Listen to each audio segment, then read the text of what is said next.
Bonjour. Bonjour. Alors, à quoi ça sert un poème? Comment c'est fait? Comment devient-on poète? Être poète, est-ce que ça se décide? Si tu veux joindre un poète, comment dois-tu faire? Et comment en reconnaître un dans la rue? Et si tu veux devenir poète toi-même, quelle est donc la marche à suivre? T'es-tu déjà posé la question? Oui? Non? Eh bien, de toute façon, nous te répondrons. Oui, car nous sommes là pour ça. Oui, nous les envoyés très spéciaux de...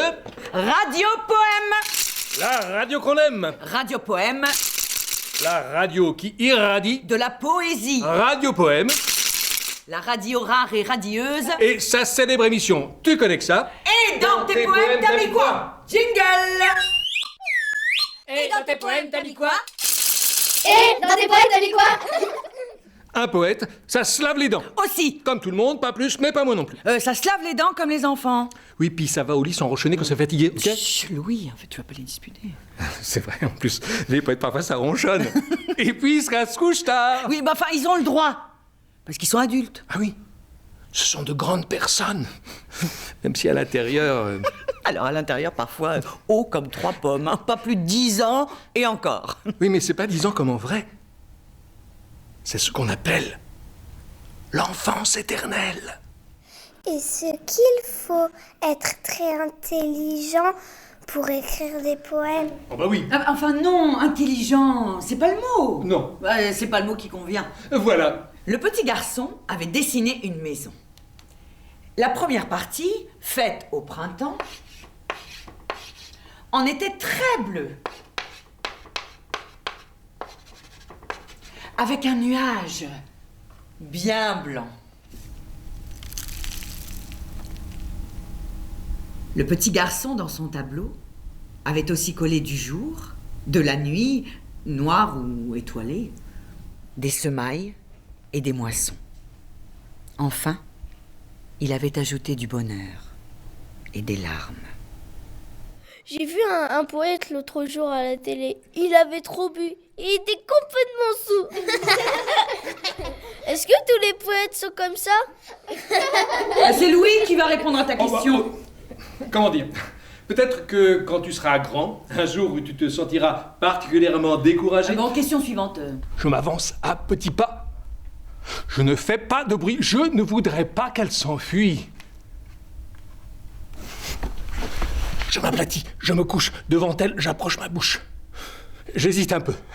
C'est qu'elle n'est pas belle, avec ses gros yeux qui me regardent de travers, sa gueule en fil de fer, ses naseaux tout humides et sa peau toute liquide. Et en plus, elle sent pas bon.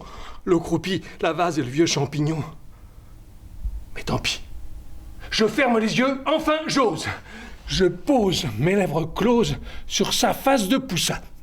Ah, on dirait une limace. J'attends un peu. J'aurais bien mieux fait, disait le dromadaire, d'embrasser grand-mère, de promener le cocker, de ranger mes affaires, et mieux fait de me taire au cours de grammaire, car depuis hier, me voilà, misère, privé de désert. J'aime pas la poésie. J'ai jamais aimé ça et j'aimerai jamais. Bah, c'est pas une question qu'il est con. Quoi? Qu'il est compliqué de répondre à une question qui n'en est pas une. Bah, enfin, il a le droit de ne pas aimer. Bien sûr qu'il a le droit, mais c'est dommage. Enfin, c'est pas grave. Personne n'est obligé d'aimer la poésie. Oh, on a même le droit de la détester. La poésie continuera d'exister. Et qui sait, peut-être un jour tu en tomberas amoureux de la poésie. Sans même savoir que c'est elle. Avec ces syllabes, on peut former un nombre impressionnant de mots. Oh. Roux ou prou. Et avec ces mots, on peut former un nombre impressionnant de fautes d'orthographe. Oh. Le vent a soufflé. La pluie a tombé. Et la neige a fondu. La grêle a grêlu. Et le tonnerre a tonu. L'éclair a brillé.